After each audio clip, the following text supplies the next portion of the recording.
ఈ నెల 21వ తేదీ శుక్రవారం కోలిపాడ్యమి. పూజ విధి.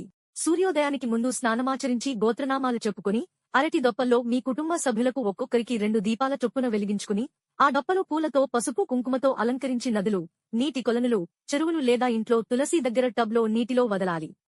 తరువాత పరమేశ్వరుని, విష్ణుమూర్తిని మహాలక్ష్మి స్తోత్ర పారాయణ చేసుకుని ధూపం వేసి ఏదైనా ఫలం నైవేద్యం సమర్పించి నమస్కరించుకుని మీ కోర్కెలు విన్నవించుకోండి. తరువాత చేతిలో అక్షతలు తీసుకుని పోలి స్వర్గం కథ విందాము. పూర్వం ఒక చాకిలీ స్త్రీకి 4 కొడుకులు, 4 కోడళ్లు.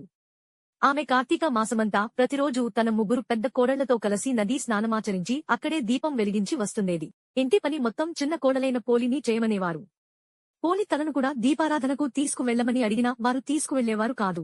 చివరికి అమావాస్య రోజు కూడా అత్త తెల్లవారుజామునే నిద్రలేచి తన 3 కోడళ్లతోనే నదికి వెళ్ళింది. పోలి ఎలాగైనా ఈ రోజు దీపం పెడతాను అని నిశ్చయించుకుని మజ్జిగ చిలికిన కవ్వానికి అంటుకుని ఉన్న వెన్నను తీసుకుని పెరటిలో ఉండే పత్తి చెట్టు నుంచి పత్తి తీసి వత్తి చేసి పెరటిలోనే ఉన్న బావి వద్ద స్నానం చేసి వెన్న, వత్తితో కలిపి దీపం వెలిగించింది. దేవతా విమానం పోలి ఇంటి ముందుకొచ్చింది.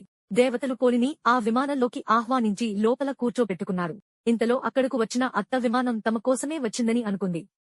అత్త 3 కోడళ్లు ఎక్కకముందే విమానం పైకి లేస్తుంటే తాము కూడా ఎలాగైనా విమానం ఎక్కాలని బయటకు కనిపించే పోలి కాళ్లు పట్టుకుని వేలాడసాగరు.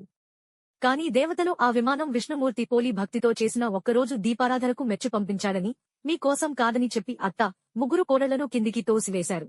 అప్పటినుంచి స్త్రీలు పోలిని ఆమె భక్తిని తలుచుకుంటూ అరటి దొప్పల్లో వత్తులను వెలిగించి నీటిలో వదులుతారు. ఈ కథ నుంచి దీపారాధన సద్బుద్ధితో ఆచరించాలని, దైవ భక్తి పరులకు ఆటంకాలు కలిగించకూడదని గ్రహించి అనుసరించాలి. కథ విన్న తరువాత చేతిలో అక్షతలను తులసి దీపాలపై వేసి నమస్కరించుకుని వాటిని తలపై ధరించి ప్రసాదం స్వీకరించాలి.